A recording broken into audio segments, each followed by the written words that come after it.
Hi guys, hello बच्चा party, कैसे हो आप सब लोग।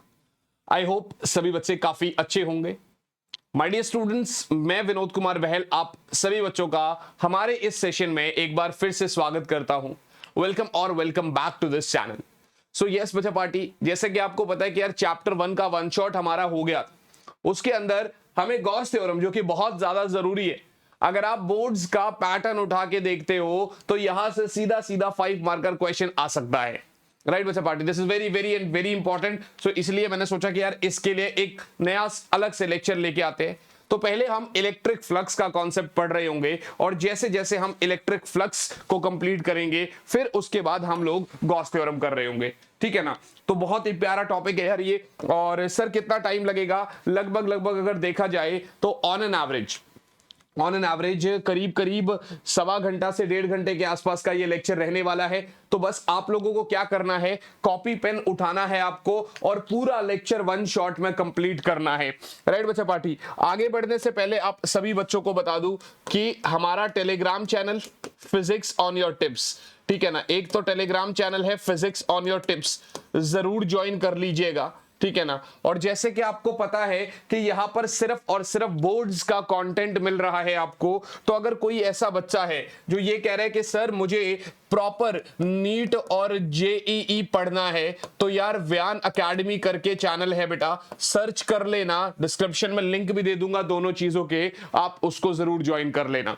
चलिए फिर शुरुआत करेंगे, ज्यादा बातचीत नहीं करते हैं, गॉस थ्योरम को कंप्लीट करने की। उससे पहले हमारे पास जो टॉपिक आएगा that is going to be electric flux. My dear students, electric flux क्या होता है, देखिए आगे जाके अलग अलग चैप्टर्स में आप जैसे मैग्नेटिज्म वाले में मैग्नेटिक फ्लक्स भी पढ़ोगे। राइट बच्चा पार्टी, यहां पर हम लोगों को इलेक्ट्रिक फ्लक्स करना रहता है। सर इलेक्ट्रिक फ्लक्स क्या होता है, अगर मैं आपको बताऊं तो यार देखो बड़ी सिंपल सी बात है।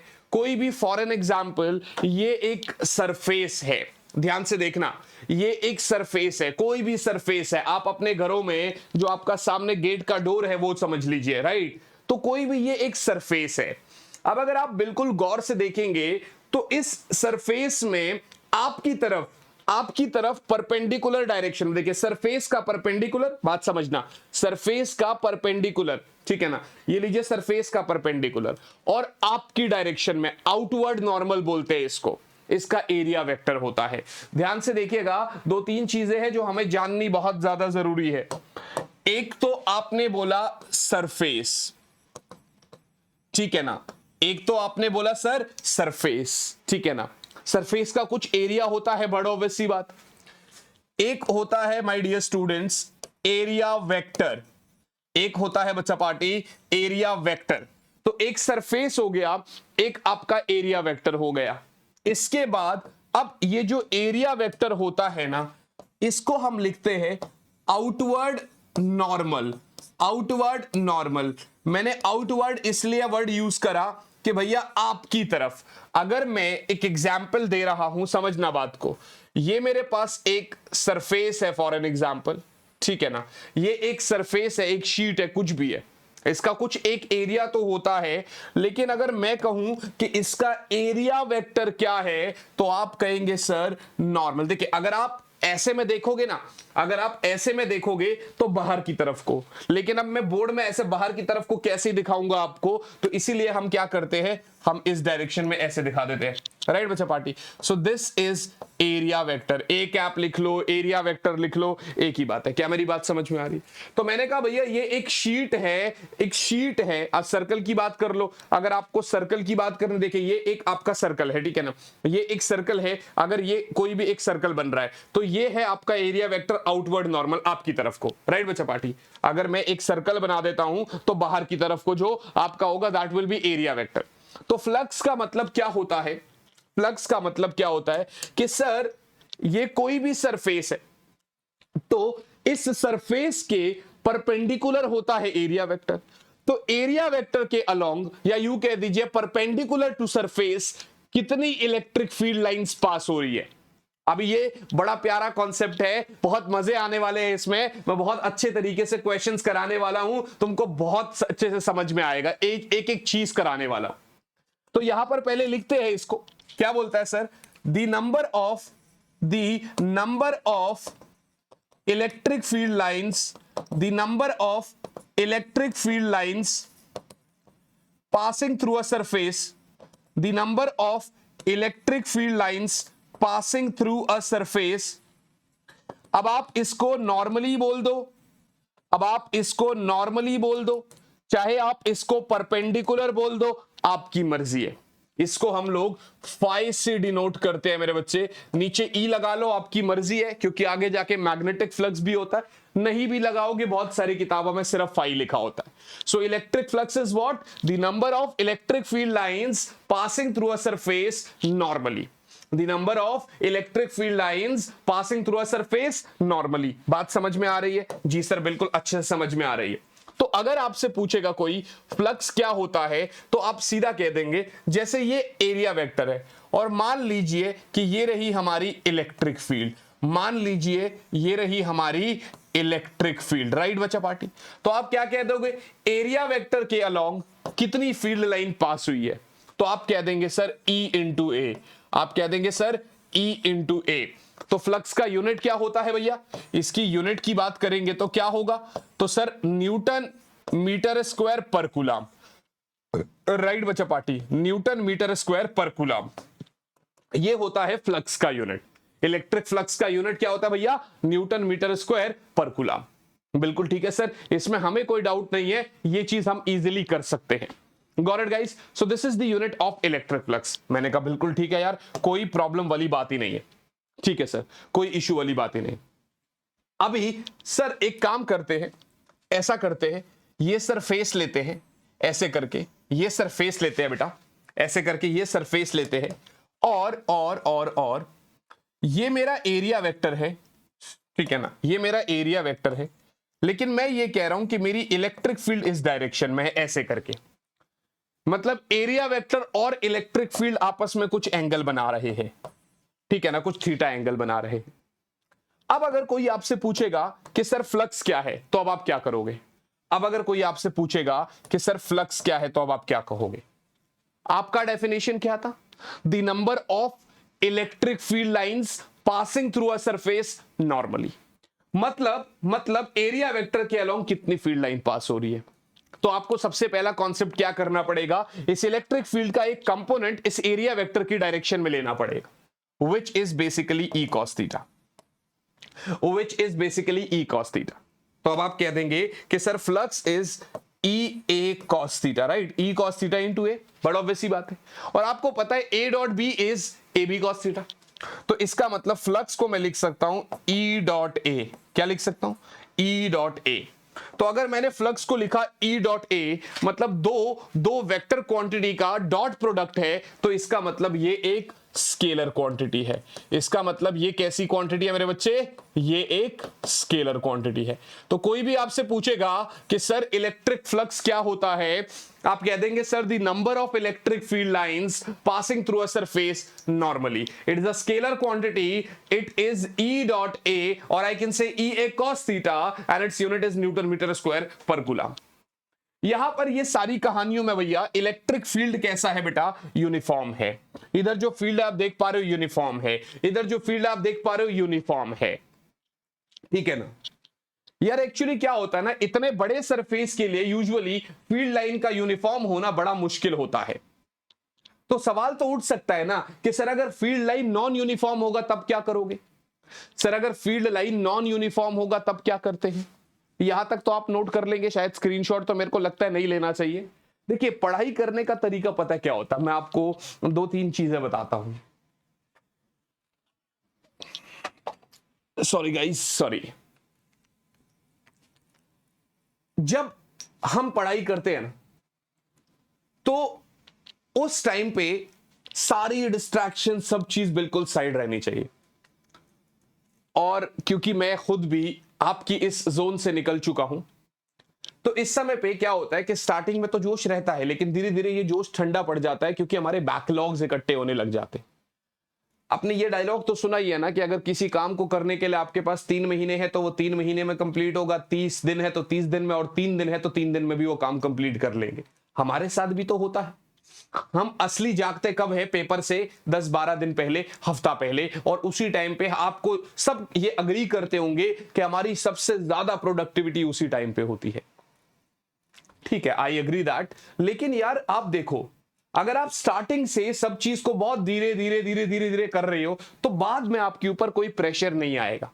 अब सर क्या है ना, ये कहता हर कोई है लेकिन इसको करना बड़ा मुश्किल है। मैं समझता हूं क्योंकि हमारे ऊपर बहुत सारी चीजें हैं। अब खाली फिजिक्स नहीं है, सारे सब्जेक्ट्स है, बहुत सारी बातें हैं।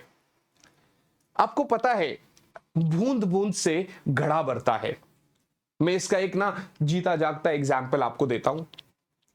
कोविड जब हुआ तो कोविड से पहले मेरा शरीर अच्छा खासा था, लेकिन जैसे ही कोविड आया मैं बहुत ज्यादा दबा के काम करने लगा। घर बैठ के हम काम करने लगे। हमारे लिए एक नया सिचुएशन था, एक नई चीज थी, बहुत सारी चीजें सीखनी भी थी। ठीक है ना, उसके करके मैंने बहुत ज्यादा जंक फूड खाने लग गया।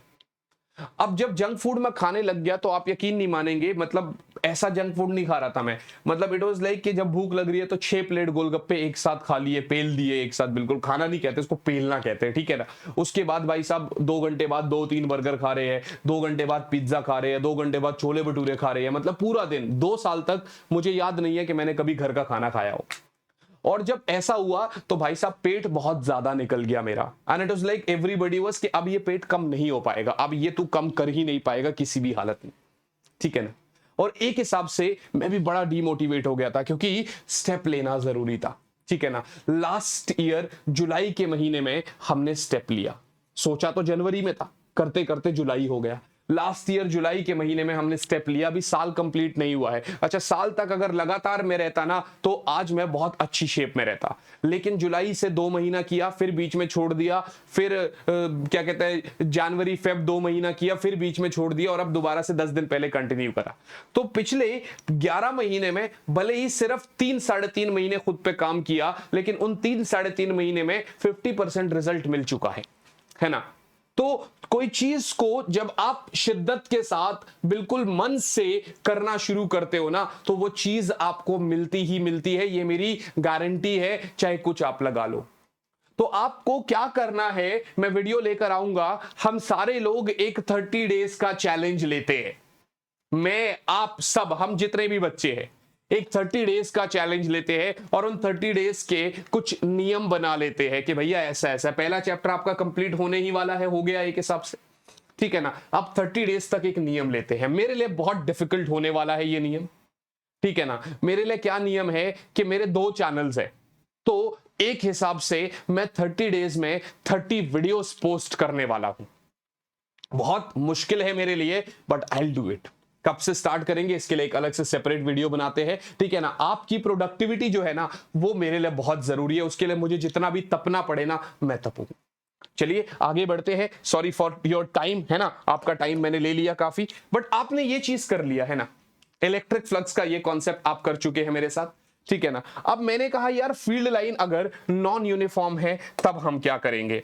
अगर फील्ड लाइन नॉन यूनिफॉर्म है तब हम क्या करेंगे। राइट बच्चा पार्टी, 1 सेकेंड होल्ड करिएगा बच्चा।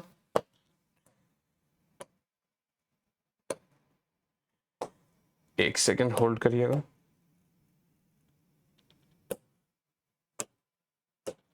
यस, ठीक है। अब मैं आपसे ये कह रहा हूं कि भैया अगर फील्ड लाइंस अगर नॉन यूनिफॉर्म है उस केस में क्या होगा। अब इतने बड़े सरफेस के लिए फील्ड लाइन का यूनिफॉर्म होना मुश्किल है। तो हमने क्या किया, चलिए एक काम करते हैं, यहां से कुछ इस प्रकार से एक सरफेस लेते हैं बेटा। ठीक है ना। सरफेस लिया, थोड़ा सा सही से बनाते हैं शेप के थ्रू। ठीक है ना। शेप से के थ्रू थोड़ा सा सही से बनाते हैं। ये हमने एक आपका नॉर्मली सरफेस लिया बेटा। ठीक है ना। अब ये हमने एक सरफेस लिया आपका, तो इसके अंदर भी क्या है, बहुत सारे छोटे छोटे से सरफेसेस होंगे, है ना। मैंने इसके अंदर एक छोटा सा सरफेस ले लिया जिसका एरिया कुछ डीएस है। बहुत सारी किताबें कुछ डीए एरिया मानती है, आपकी मर्जी। मैं कह रहा हूं भैया इसका एरिया वेक्टर इधर है। हर किसी का एरिया वेक्टर अलग होगा, हर एक एलिमेंट का एरिया वेक्टर अलग होगा। इसका एरिया वेक्टर इधर है और मैं कह रहा हूं ये लीजिए इलेक्ट्रिक फील्ड, ऐसा मैं मान के चल रहा हूं कि इलेक्ट्रिक फील्ड इस डायरेक्शन में है, बिल्कुल आगे जा रही है, इलेक्ट्रिक फील्ड की तो सेम डायरेक्शन हुई। तो अब अगर आप कह देंगे तो this is not A, this is D A या D S, this is not A, so this is D A या D S, right, this is D A या डी एस वेक्टर।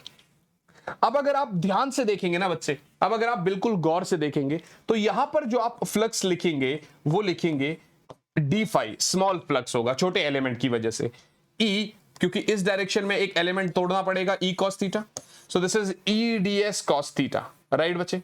और टोटल फ्लक्स अगर आपको चाहिए तो वो इस डी फाई का इंटीग्रेशन करना पड़ेगा, E D S cos theta का इंटीग्रेशन करना पड़ेगा।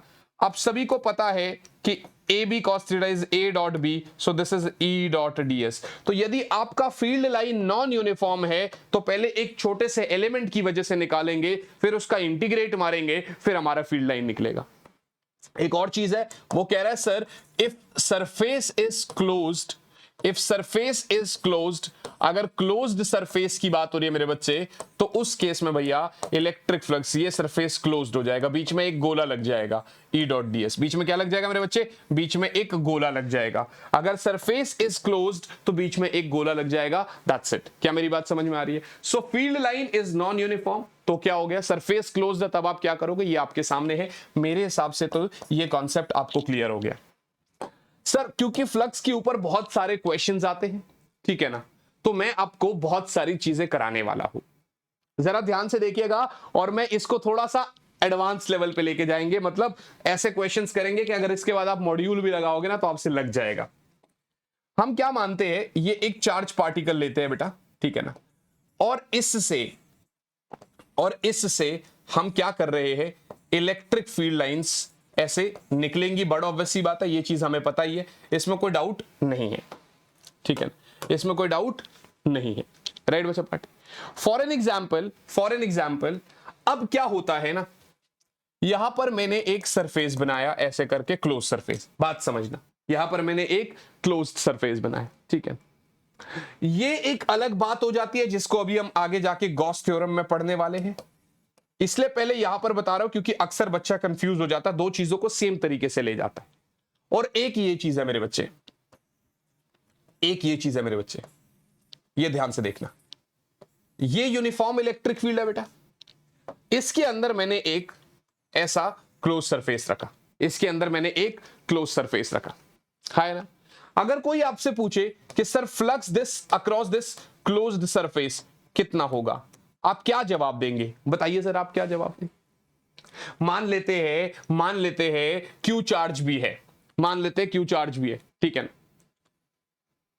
आपसे पूछा गया flux across this close surface क्या होगा, आप क्या करोगे भाई, आप कह देंगे sir zero. You know why, क्योंकि अगर आप यहां से देखेंगे कुछ फील्ड लाइंस अंदर गई है तो कुछ फील्ड लाइंस बाहर भी निकली है, मतलब आप ये कह सकते हैं कि sir flux incoming is equals to flux outgoing, is equals to flux outgoing. जितना फ्लक्स अंदर गया उतना ही फ्लक्स बाहर आया है, जितना फ्लक्स, ये चीज अभी हम पढ़ेंगे कि ये क्या अलग चीज है और ये क्या अलग चीज है।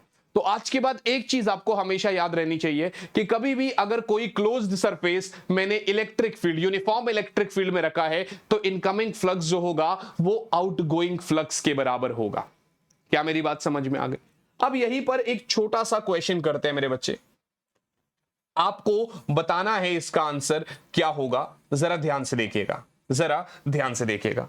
मैं अभी यहां पर एक सरफेस रखना चाहता हूं, कुछ इस प्रकार से होता ना, हेमिस्फेरिकल सरफेस है, ठीक है ना, और मैं कह रहा हूं इसका रेडियस r है। मैं क्या कह रहा हूं बच्चे कि सर इसका रेडियस r है, आपने कहा बिल्कुल ठीक है सर, कोई दिक्कत वाली बात। अब आपसे अगर यहां पर टोटल फ्लक्स पूछा जाएगा तो आप कह देंगे जीरो। आपसे अगर इस क्वेश्चन में टोटल फ्लक्स पूछा जाएगा आप कह देंगे zero. You know why? Because whenever there is a closed surface placed in a uniform electric field, the total flux is zero. The total flux is zero. पर यहां पर वो ये नहीं पूछता है, बहुत समझदार है भैया, वो आपसे पूछता है this across curved surface। देखिए ये सर्कल वाला सरफेस है, इसको आप फ्लैट सरफेस मान लीजिए, फॉर एन एग्जाम्पल इसको आप फ्लैट सरफेस मान लीजिए, सर्कुलर वाले को, ये आपका कर्व्ड सरफेस है, ये आपका कर्व्ड सरफेस है। कह रहा है सर इस कर्व्ड सरफेस के अक्रॉस फ्लक्स क्या होगा। देखिए बड़ा आसान होता अगर यूनिफॉर्म इलेक्ट्रिक फील्ड मानी हर जगह पे इलेक्ट्रिक फील्ड एरिया वेक्टर के साथ सेम एंगल बना, पर आप अगर यहां देखोगे ना, ध्यान से देखिएगा, आपने क्या बोला भाई, इधर आपका अलग एरिया वेक्टर, इधर अलग एरिया वेक्टर, इधर अलग एरिया वेक्टर, इधर अलग, हर एक पॉइंट पे बेटा इलेक्ट्रिक फील्ड के साथ अलग एरिया वेक्टर बनाई जा रहे हैं। तो मेरे लिए बहुत मुश्किल है। अब ऐसे क्वेश्चंस का बहुत सिंपल सा फंडा है कि अगर ये रखा होता ना तो मैं इजीली कर सकता था। कैसे? ये आपका एरिया वेक्टर आया ना, ये आपका इलेक्ट्रिक फील्ड, यस और नॉट, दोनों के बीच में 180 डिग्री का एंगल, फ्लक्स कह देंगे E cos थीटा, फ्लक्स को कह देंगे भैया E cos थीटा। क्या मेरी बात समझ में आ रही है? क्या मेरी बात समझ में आ रही है बेटा? तो यहां पर हम आसानी से कर सकते थे, राइट बच्चा पार्टी। तो मैंने क्या बोला, चलो कोई बात नहीं, this flux across this flat surface निकाल लो भाई। कैसे निकाल सकते हो? EA cos 180, क्योंकि एरिया वेक्टर आपका इधर को, इलेक्ट्रिक फील्ड आपका उधर को। सही है बच्चे? तो आप कह देंगे सर माइनस E, और एरिया की जगह आप क्या लिख सकते हो, पाई आर स्क्वायर लिख सकते हो। हाँ सर बिल्कुल लिख सकते। सर हमसे तो ये पूछा था ना, फ्लैट वाला क्यों निकाल रहे हो? आपको एक चीज पता है कि सर टोटल फ्लक्स 0 है, तो इसका मतलब flux across this flat surface plus flux across this curved surface is 0। मैं कह रहा हूं ये आपसे पेपर में नहीं पूछेगा, लेकिन ये क्वेश्चन आपको काफी सारे बड़े बड़े मॉड्यूल्स में मिल जाएगा। तो क्योंकि फ्लैट सरफेस का, तो कर्व्ड सरफेस का फ्लक्स क्या हो जाएगा बच्चे, माइनस ऑफ फ्लैट सरफेस। सही है, इसका मतलब flux across this curved surface is minus of E into pi R square. सही है, इसका मतलब माइनस ऑफ माइनस, क्योंकि ये भी तो माइनस है, ये भी तो माइनस है मेरे बच्चे, तो minus of minus E into pi R square. सही है, इसका मतलब flux across this curved surface is E into pi R square. अभी समझे? तो पहली चीज आपने फ्लक्स पढ़ा, फिर दूसरी चीज अगर कोई भी क्लोज्ड सरफेस मैंने इलेक्ट्रिक फील्ड में रखा है, यूनिफॉर्म इलेक्ट्रिक फील्ड में, तो टोटल फ्लक्स आपका 0 होगा। तो टोटल फ्लक्स आपका 0 होगा मेरे बच्चे। टोटल फ्लक्स क्या होगा? 0 होगा। मैंने ये रखा, अब इसमें एक फ्लैट सरफेस है, एक कर्व्ड सरफेस है, बोला कर्व्ड सरफेस के अक्रॉस इलेक्ट्रिक फ्लक्स बताइए। हमने कहा टोटल तो 0 होता है, जिसका मतलब फ्लैट प्लस कर्व्ड मिला के 0 है। कर्व्ड का नहीं निकालना आता, हमने फ्लैट का निकाल लिया, उसका नेगेटिव हो गया, कर्व्ड ऐड करके 0 होना चाहिए बस। हाँ या ना? सो दिस इज व्हाट, क्योंकि स्केलर क्वांटिटी है तो नॉर्मल ऐड कर सकते हैं। This is what electric flux is about. क्या मेरी बात समझ में आ गई? इसके ऊपर एक छोटा सा क्वेश्चन है, प्लीज वीडियो को पॉज करिएगा, प्लीज इसको लगाने की कोशिश करिएगा। इलेक्ट्रिक फील्ड दे रखा है, कह रहा है सर एरिया जो है वो 20 यूनिट्स है किसी भी सरफेस का, और वो जो सरफेस है वो YZ प्लेन में रखा गया है। आप फ्लक्स बताइए।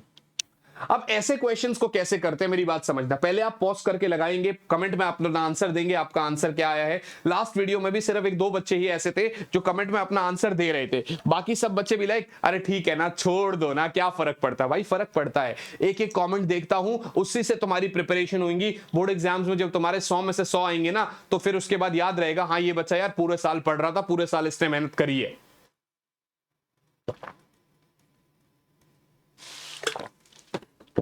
इस चैनल को आप ही ने आगे बढ़ाना है, ठीक है ना। तो देखिए सबसे पहले आप ध्यान से देखिएगा, यदि आपका जो सरफेस है वो यदि YZ प्लेन में है मेरे बच्चे, तो एरिया वेक्टर क्या होता है बच्चे? सरफेस के perpendicular. Area vector is perpendicular to surface. इसका मतलब यहां पर area vector is perpendicular to YZ plane. अच्छा YZ का परपेंडिकुलर क्या निकलेगा? X एक्सिस, बड़ा ऑब्वियस सी बात। तो sir area vector is perpendicular to YZ plane, मतलब area vector is along X axis. मतलब यहां पर एरिया वेक्टर कितना यूनिट है भैया? 20। किस अलोंग? X एक्सिस, आई कैप। बात समझ में आ गई? एरिया वेक्टर क्या हो गया भैया? 20 into I cap, 20 into I cap. I hope this is very clear. तो सर आपको इलेक्ट्रिक फील्ड भी दे रखा है इसने, which is 6i cap plus 3j cap plus 4k cap.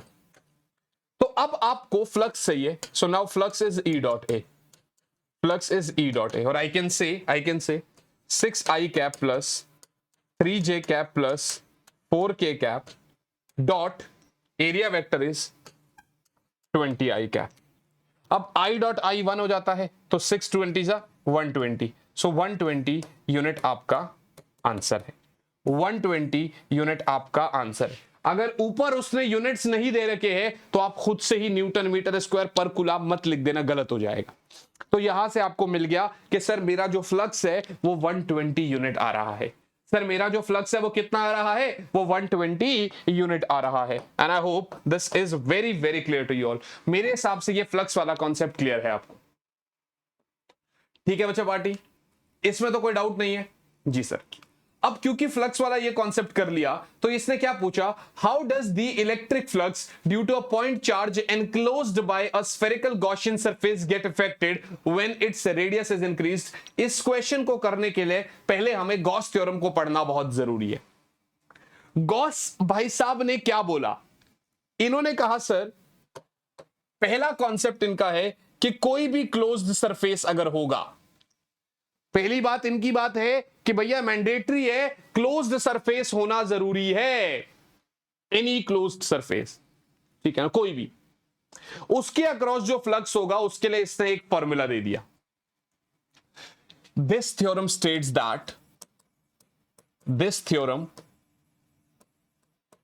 That electric flux across any closed surface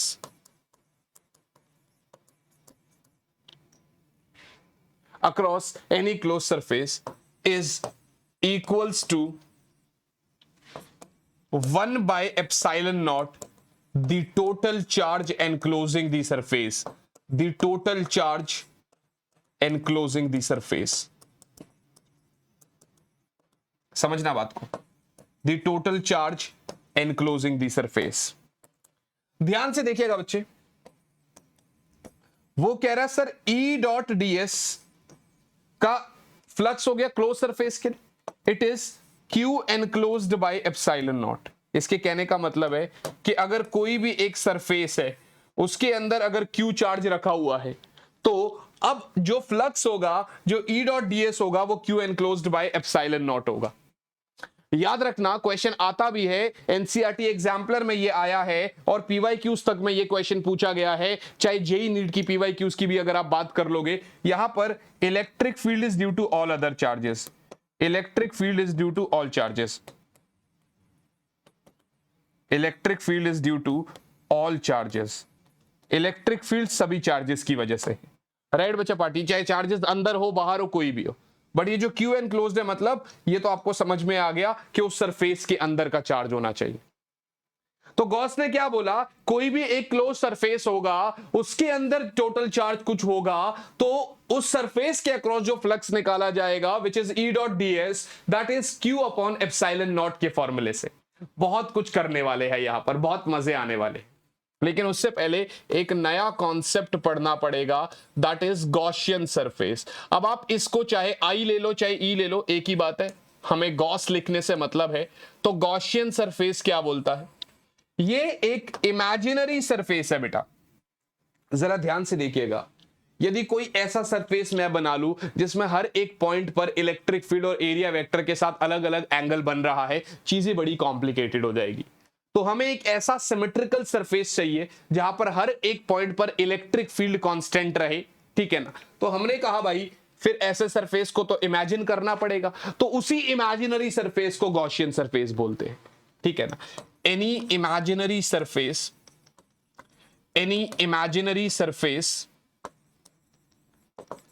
where at each and every point any imaginary surface where at each and every point electric field remains constant, where at each and every point बेटा electric field remains constant, जहां पर हर एक point पर electric field constant होता है। जैसे कि ऐसा सिमेट्री के अकॉर्डिंग अगर देखे जाएंगे तो मैं स्फेरिकल सरफेस बनाता हूं, हर एक पॉइंट पर देखिए यहां पर थोड़ा सा अलग शेप में स्फेयर बन गया, हम शेप से बना लेते हैं, ठीक है ना। तो आप यहां से देख सकते हैं कि ये एक सिमेट्री वाइज अगर आप देखेंगे तो हर एक पॉइंट पर आपका आर सेम है तो इलेक्ट्रिक फील्ड भी सेम रहता है। क्या मेरी बात समझ में आ गई? क्या मेरी बात समझ में आ गई? सो गॉस थ्योरम आपको समझ में आ गया, गॉसियन सरफेस आपको समझ में आ गया, राइट बच्चा पार्टी।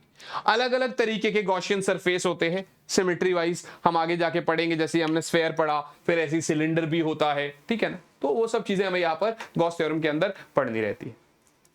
अब इसने जो पिछला सवाल पूछा जरा उस पर ध्यान रखिएगा। इसने क्या बोला कि sir how does the electric flux due to a point charge enclosed by a Gaussian surface get affected when its radius is increased.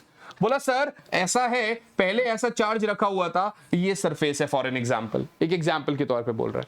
बोला अब ऐसा है, चार्ज अभी भी यही रखा हुआ है, सरफेस के रेडियस को बढ़ा दिया गया। मुझे एक बात बताइए, फ्लक्स इधर क्या होगा? Sir Q enclosed by epsilon naught, तो फ्लक्स इधर क्या होगा? Sir Q enclosed by epsilon not. भैया चार्ज दोनों में सेम है, पहले भी बाद में भी। कहीं पर यहां जिक्र है कि रेडियस बड़ा होगा तो फ्लक्स कुछ और होगा, रेडियस छोटा होगा तो फ्लक्स कुछ और होगा। वो सरफेस पे तो डिपेंड ही नहीं कर रहा है, वो तो इस बात पे डिपेंड कर रहा है कि अंदर चार्ज कितना रखा है। चार्ज इधर भी क्यू, इधर भी क्यू, फ्लक्स दोनों जगह सेम रहेगा, which is Q enclosed by epsilon naught. Flux दोनों जगह सेम रहेगा, जिसको मैं कहूंगा Q enclosed by epsilon naught. And I hope this is very very clear to you all. मेरे हिसाब से ये आपको कहानी क्लियर हो गई। यस और नॉट बच्चे पार्टी? बोलिए बेटा, क्लियर है? क्लियर है? यस सर, बिल्कुल अच्छे से क्लियर है। तो जब ये चीज क्लियर हो गया तो हमने कहा चलो भैया एक और सवाल ढूंढ लेते हैं आपसे।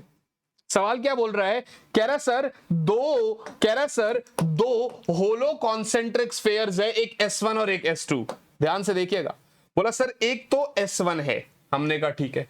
बोला सर एक S2 है, ठीक है ना। बोला सर एक S2 है, हमने कहा ठीक है भाई।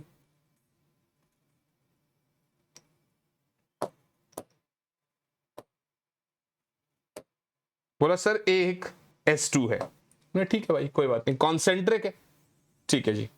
ये S1 है और ये S2 है। इस वाले के अंदर 2Q चार्ज है और इस पे 4Q चार्ज है, ठीक है ना।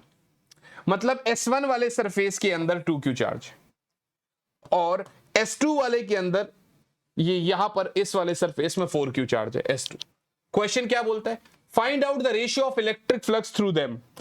मतलब आपको पहले वाले क्वेश्चन के लिए फ्लक्स अक्रॉस सरफेस 1 बटे में फ्लक्स अक्रॉस सरफेस 2 चाहिए। पॉज करके करिए पहले आप खुद। सर फ्लक्स अक्रॉस सरफेस 1 क्या होगा? सरफेस 1 में चार्ज कितना? 2Q बटे में एप्सिलॉन नॉट। जी सर अक्रॉस S2 क्या होगा? अब आप लोग क्या सोच रहे होंगे? 4Q bye epsilon not. भैया देखो अंदर इस वाले सरफेस के अंदर कितना चार्ज है? 2Q और 4Q, which means 4Q plus 2Q by epsilon naught, which simply means मेरे बच्चे ये आपका हो जाएगा 2/6 1/3, which simply means ये आपका हो जाएगा 1/3। क्या हो जाएगा भैया? 1/3। पहले पार्ट का तो क्लियर है आंसर। दूसरे में कह रहा है कि sir how will the electric flux through the spheres S1 change if a medium of dielectric constant is introduced in the inside space S1 in place of air, deduce the necessary expression. भैया दूसरे part में कह रहा है पहले हवा था, अब हवा की जगह मैंने कोई शीट डाल दिया जिसका dielectric constant epsilon R है। भैया दूसरे वाले पार्ट में फ्लक्स 1 कितना था? Q by epsilon naught. But इस वाले केस में, अब इस वाले केस में फ्लक्स क्या हो जाएगा भैया? फ्लक्स क्या हो जाएगा? Q बाय एप्सिलॉन, जिसको आप कहते हैं epsilon R into epsilon not, या यू कह दीजिए भैया फ्लक्स आपका नया जो फ्लक्स है वो आपका एप्सिलॉन R टाइम्स कम हो जाएगा। ये हम आपका कूलम्ब्स लॉ में कितनी बार करवाया मैंने, डाइलेक्ट्रिक कांस्टेंट डालोगे तो एप्सिलॉन हो जाएगा, एप्सिलॉन होता है के एप्सिलॉन नॉट, या यू कह दीजिए epsilon R into epsilon naught, और इजीली आपका आंसर आ जाएगा। राइट बच्चा पार्टी, क्या ये कहानी क्लियर है आपकी बेटा? क्या ये कहानी क्लियर है बच्चे आपकी? तो प्लीज इसको नोट डाउन करिए, आगे बढ़ते हैं। प्लीज इसको नोट डाउन करिए, फिर आगे बढ़ते हैं।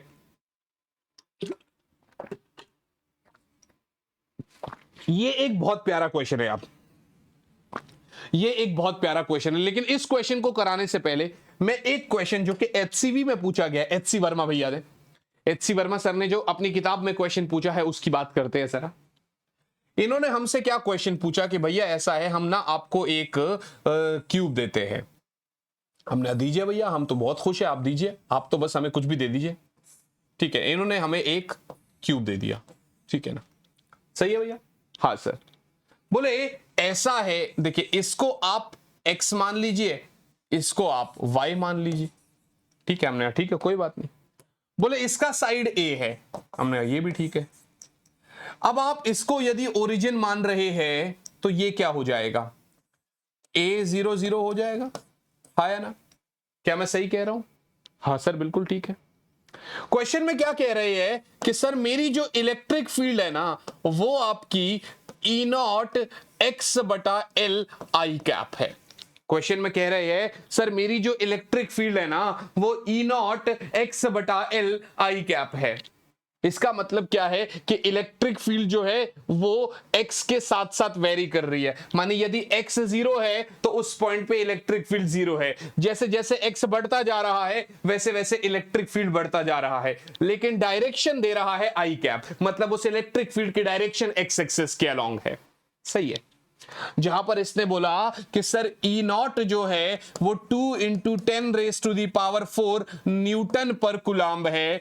एक्स की जो वैल्यू है मेरे बच्चे, एक्स की जो वैल्यू है यहां पर अगर आप गौर से देखेंगे तो उसने कहा सर एक्स की वैल्यू को लिख लेते हैं 1 सेंटीमीटर और एल की वैल्यू को लिख लेते हैं 2 सेंटीमीटर, एल की वैल्यू को लिख लेते हैं 2 सेंटीमीटर। बोला सर मुझे आप बताइए फ्लक्स अक्रॉस दिस क्यूब। बोला सर मुझे आप बताइए flux across this cube. Questions खेलेंगे फिर एप्लीकेशन पे बढ़ेंगे, पहले क्वेश्चंस के साथ खेलेंगे फिर एप्लीकेशन पे बढ़ेंगे। बताइए, बोला सर मुझे बताइए कि इस क्यूब के अक्रॉस फ्लक्स कितना होगा, इस क्यूब के अक्रॉस फ्लक्स कितना होगा। हाँ जी सर कैसे बताएंगे, आप थोड़ा सा गाइड करिए प्लीज। हाँ हम गाइड करते हैं, हम बताते हैं आपको, टेंशन क्यों ले रहे हैं आप। जरा एक बात बताइएगा बच्चे, जरा एक बात बताइएगा बेटा, ये क्या है, ये एक नॉर्मल सा रूम है। क्या है, एक नॉर्मल सा रूम है। अरे रूम, अरे भैया एक दीवार एक दीवार, राइट लेफ्ट सामने पीछे 4 दीवारें हो गई, ऊपर नीचे 6 दीवारी हो गई। क्यूब के भी 6 फेसेस होते हैं, हमारे कमरे के भी 6 दीवारी हो गई, तो एक नॉर्मल सा क्लोज्ड रूम है। सरफेस क्लोज्ड है, गॉसियन सरफेस ने कहा था भैया क्लोज सरफेस होना चाहिए, ठीक है ना। उसने कहा फ्लक्स तो क्यू बाय एप्सिलॉन नॉट होना चाहिए। मैंने कहा ठीक है। यहां पर एक चीज देखिएगा बच्चे, कहीं भी ऐसा जब क्यूब होता है ना तो आपको यह देखना समझ में आना बहुत जरूरी है कि सरफेस कैसे कैसे है भैया, top bottom right left front back.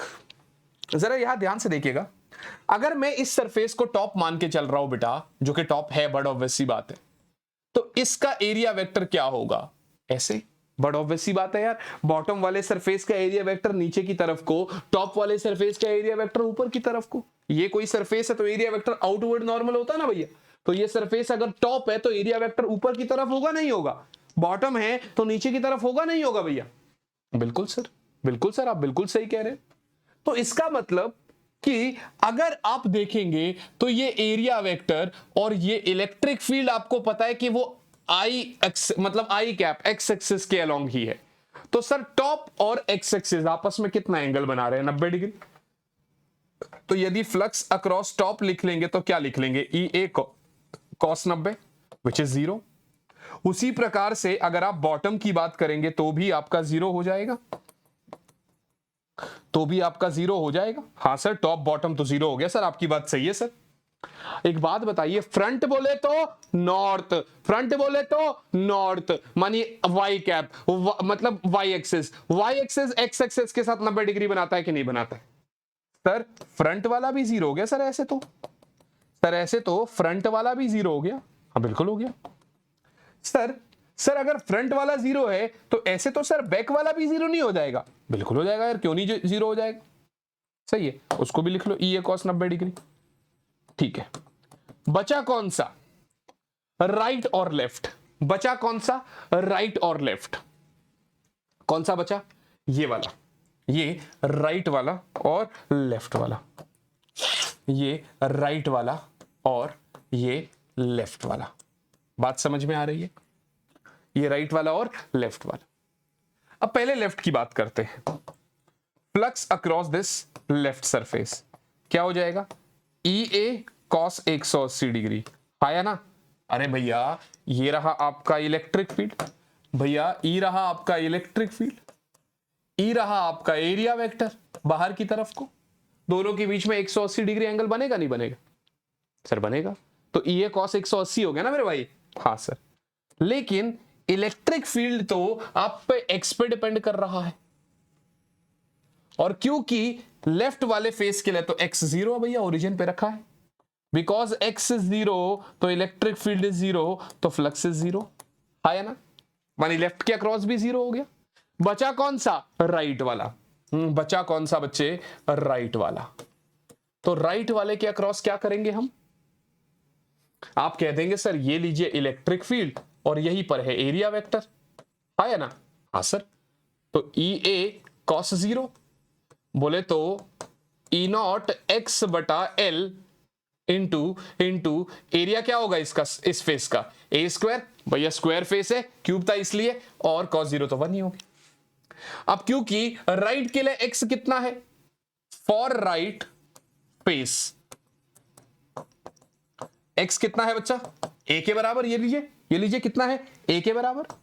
तो आपका अब flux across this right face कितना हो जाएगा बेटा? E naught A into A square, A cube बटे में एल। सही है बच्चे? बस अब आपने क्या करना है, वैल्यूज पुट करनी है। बस अब आपने क्या करना है, वैल्यूज पुट करनी है। सर ई नॉट क्या है?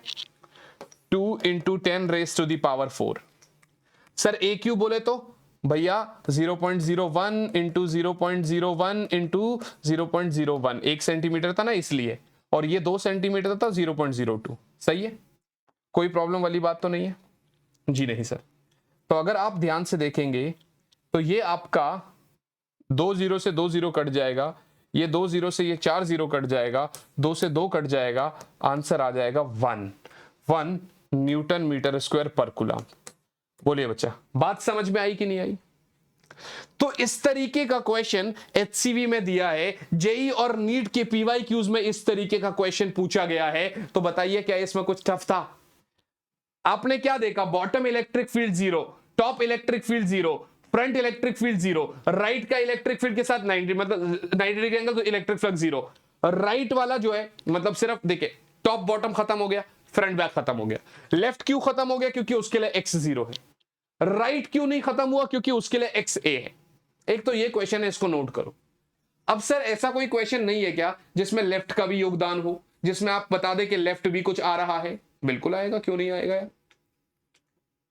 तो ये लीजिए भैया, एक सवाल आपको दे रहे हैं जो कि हमसे कह रहा है sir define electric flux and right it's SI unit. तो ये तो आप कर ही लोगे भैया, ये तो एनसीईआरटी का एग्जाम्पल है भैया, ये एनसीईआरटी का एग्जाम्पल है भैया ये, और एनसीईआरटी के सॉल्व एग्जाम्पल्स ऑलरेडी डले हुए हैं वीडियो में, जाके देख लेना। The electric field components in the figure shown are, the electric field components in the figure shown are, भैया इलेक्ट्रिक फील्ड कह रहा है अल्फा एक्स है, कह रहा सर ई एक्स जो है वो आपका अल्फा एक्स है, ठीक है ना? मानी एक्स की डायरेक्शन में है इलेक्ट्रिक फील्ड, वाई की डायरेक्शन में इलेक्ट्रिक फील्ड जीरो है, जेड की डायरेक्शन में इलेक्ट्रिक फील्ड जीरो है, और अल्फा की वैल्यू दे रखी है 100 न्यूटन पर कूलम मीटर, 100 न्यूटन पर कूलम मीटर, ये अल्फा है। बोला सर आपको बताना है calculate the charge with in the cube, cube के अंदर कितना चार्ज होगा, और ए की वैल्यू 0.1 मीटर दे रखी है। फिर से वैसा ही हो गया, कोई बड़ी बात नहीं है। फटाफट जो पिछला क्वेश्चन है उसको रिपीट मारते हैं। फटाफट ये लिख देता हूं, टॉप का फ्लक्स, बॉटम का फ्लक्स, फ्रंट का फ्लक्स, बैक का फ्लक्स जीरो कर देता हूं। हाँ या ना? कर देता हूं ना भाई? हाँ बिल्कुल सर, क्यों नहीं कर देते हैं। टॉप बॉटम फ्रंट बैक, इसको खत्म कर दो, जीरो कर दो। Top bottom front back zero कर दो। सर बिल्कुल ठीक है सर, सर कर दो zero sir. Top bottom front back zero कर दिए, पक्की बात है, कोई बड़ी बात तो नहीं? ना ना सर बिल्कुल ठीक है। अब राइट और लेफ्ट बच गया। बस एक चीज को ध्यान से देख लेना, फॉर राइट एक्स की वैल्यू क्या है बच्चे? ए और ए, 2a। But for left x की वैल्यू क्या है बच्चा? लेफ्ट वाला फेस ओरिजिन से कितनी दूरी पर है? ए के बराबर। तो अब आप एक तो राइट फ्लक्स और एक लेफ्ट फ्लक्स ले सकते हैं। राइट फ्लक्स की बात करेंगे तो क्या होगा? ई ए कॉस जीरो। उसका रीजन ये है कि इलेक्ट्रिक फील्ड आगे है और एरिया वेक्टर भी आगे है। तो आप कह देंगे सर अल्फा एक्स एरिया का ए स्क्वायर, कॉस जीरो तो 1 हो गया।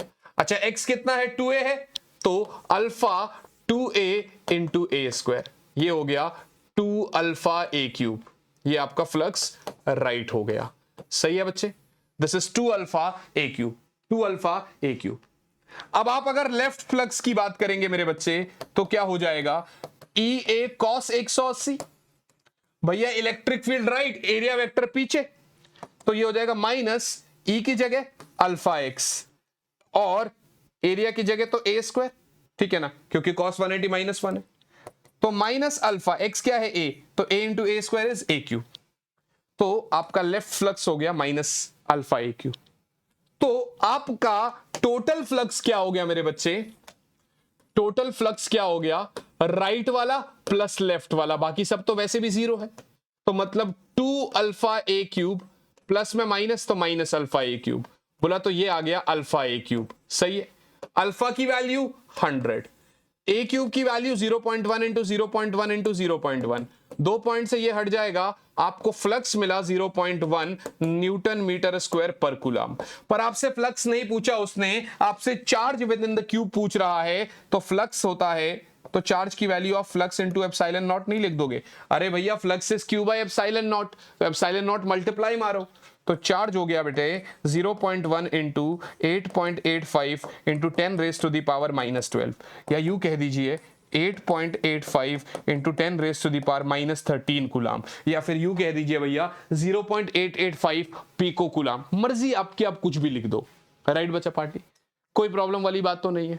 आपने ए की वैल्यू लिख दी, ठीक है ना, आपने सब कुछ करा, आपका अल्फा ए क्यूब आया, अल्फा की वैल्यू 100 है, हमने डाल दिया। ए इज 0.1 0.1 0.1, 2 पॉइंट से 2 जीरो चले गए, आंसर 0.1 बच गया। बस चार्ज के लिए मैंने एप्सिलॉन नॉट से मल्टीप्लाई कर दिया, बस चार्ज के लिए मैंने एप्सिलॉन नॉट से मल्टीप्लाई कर दिया। क्या मेरी बात समझ में आ गई? यस और not? I hope this is very very clear बेटा। मैं साइड हो गया, अब आप बताइए कि क्या ये चीज कहानी क्लियर हो गई कि नहीं हो गई आपके लिए? ठीक है बेटा, पक्की बात है, चल सकते हैं हम लोग आगे, हम लोग आगे चल सकते हैं बेटा, अच्छी बात है। हाँ सर क्यों नहीं चल सकते, बिल्कुल चल सकते। ठीक है भैया, तो ये हमने कर लिया, हम आगे चलते। अब हम लोग एक एनसीईआरटी का क्वेश्चन देखते हैं, जो कि ये भी एनसीईआरटी का ही क्वेश्चन है। बोला सर इलेक्ट्रिक फ्लक्स बताइए और उसका डेफिनेशन, ये तो आपने करना ही है, ये तो आप कर ही लेंगे। बोला सर एक पॉइंट चार्ज Q है, ये d/2 डिस्टेंस पर है, directly above the centre of a square of side D, ठीक है, जैसे कि फिगर में दिख रहा है। गॉस लॉ को एक्सप्लेन करिए और उसके लिए इलेक्ट्रिक फ्लक्स का बताइए। अभी क्या है, अभी तक आप क्लोज सरफेस देख रहे थे, अभी क्या है ना, अभी आप कह रहे हैं सर ये एक स्क्वायरिकल, मतलब ये एक सरफेस है बेटा, और इससे कुछ d/2 दूरी पर आपका एक Q चार्ज रखा हुआ है, ठीक है ना, ये D दूरी है।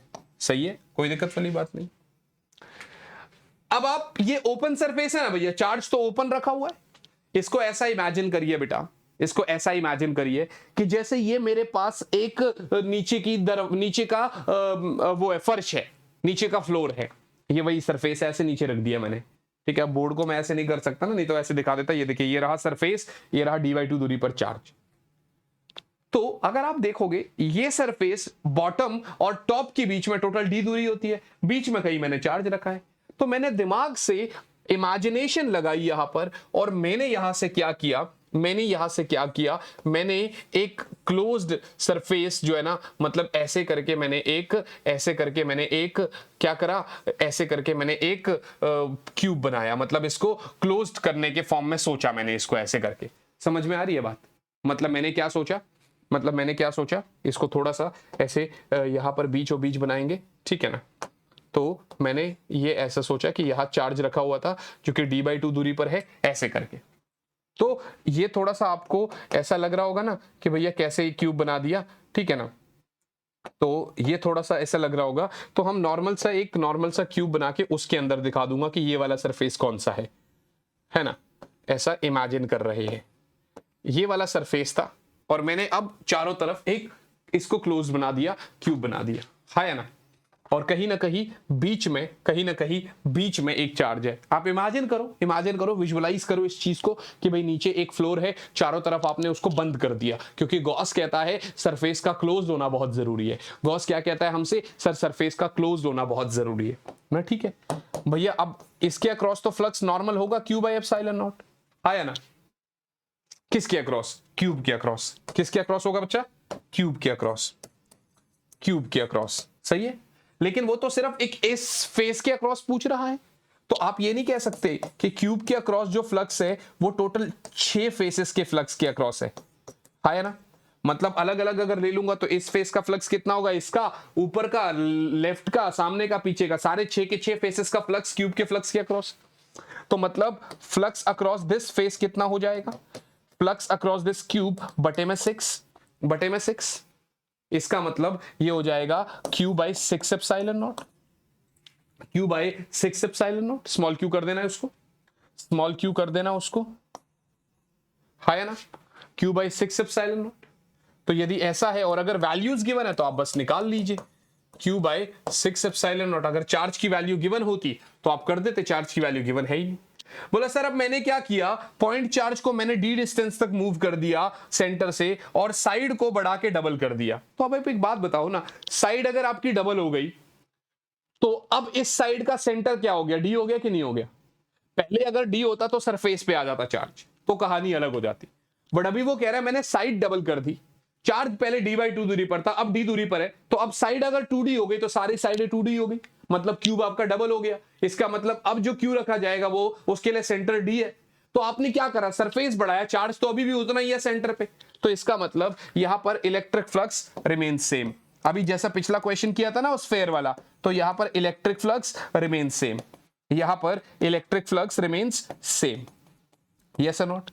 आई hope this is very clear बेटा, इसमें तो कोई दिक्कत वाली बात नहीं।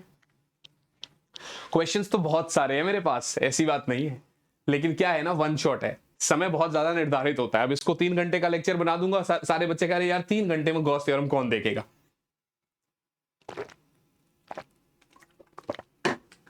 पर क्या है ना, डिटेल होना भी बहुत जरूरी है, नहीं तो फिर मजे नहीं आएंगे। खैर, इलेक्ट्रिक फील्ड, अब ये हम क्या पढ़ रहे हैं अपने उसमें वो डालेंगे, हेडिंग डालेंगे, these are the applications of Gauss theorem.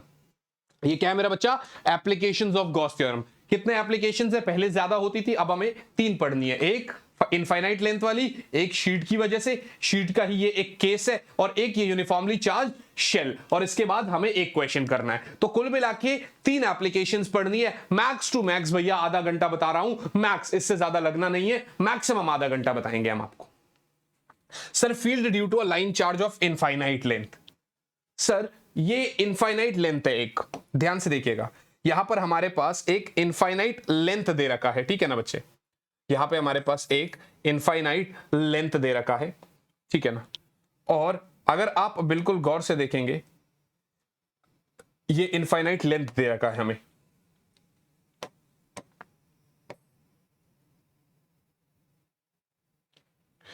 ये हमें इनफाइनाइट लेंथ दे रखा है,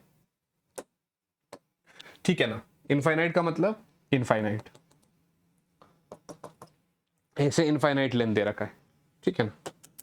समझ गए कि हमें इनफाइनाइट लेंथ दे रखा है ये, तो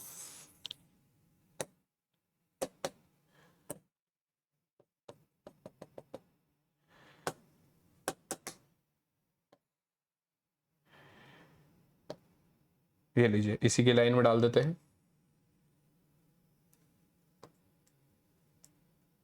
हाँ, तो अगर आप ध्यान से देख रहे हो, ऐसे इनफाइनाइट लेंथ आपको दे रखा है ये, ठीक है। और अब ये कह रहा है कि सर इससे किसी पी पॉइंट पर मुझे इलेक्ट्रिक फील्ड चाहिए। क्या चाहिए? इलेक्ट्रिक फील्ड चाहिए। हम कंपटीशन में पढ़ते हैं बेटा, कंपटीशन में अगर आप नीट और जेई की बात करते हैं बच्चे, जो कि आप मेरे दूसरे वाले चैनल पे इस चीज को पूरा डिटेल में देखेंगे, तो वहां पर जब हम पढ़ते हैं ना, तो वहां पर बेटा हम क्या पढ़ते हैं? हम फाइनाइट लेंथ वाला भी पढ़ते हैं, ठीक है ना, हम सेमी इनफाइनाइट वाला भी पढ़ते हैं, हम बहुत सारे केसेस पढ़ते हैं। और पहले ये सारी केसेस पढ़ते हैं, फिर उस केस से इसको डिराइव करते हैं। बट यहां पर क्या है, एनसीईआरटी में डायरेक्ट आपसे इनफाइनाइट पूछता है। तो अब क्या है ना, मैं बहुत डिटेल में तो नहीं जा सकता कि भैया बहुत डिटेल में चला जाऊं, लेकिन हां आपको थोड़ा बहुत आइडिया बता देता हूं कि यूजुअली जब रॉड देखते हैं, तो अगर आप नॉर्मली इनफाइनाइट नहीं होता तो आप क्या करते, ये देखिएगा, ऐसे करके इलेक्ट्रिक फील्ड होता है इसकी वजह से, और इसकी वजह से ऐसे करके इलेक्ट्रिक फील्ड होता। तो भैया यहां पर एक आपका परपेंडिकुलर कंपोनेंट होता और एक पैरेलल। मैं एक्स और वाई एक्सिस नहीं बोल रहा, मैं कह रहा हूं perpendicular to this rod and parallel to this rod, है ना, इसकी वजह से। और इसकी वजह से भी एक परपेंडिकुलर कंपोनेंट होता और एक पैरेलल कंपोनेंट होता। फिर हम इसको कट करते, हम डायरेक्ट फॉर्मूला बता देते। बट क्या है ना, बोर्ड्स है, बोर्ड्स में पूरा डेफिनेशन, पूरा डेरिवेशन मांगता है, तो यहां पर हम इस तरीके से नहीं कर सकते। तो यहां पर हमें पूरा कॉन्सेप्ट बनाना पड़ता है।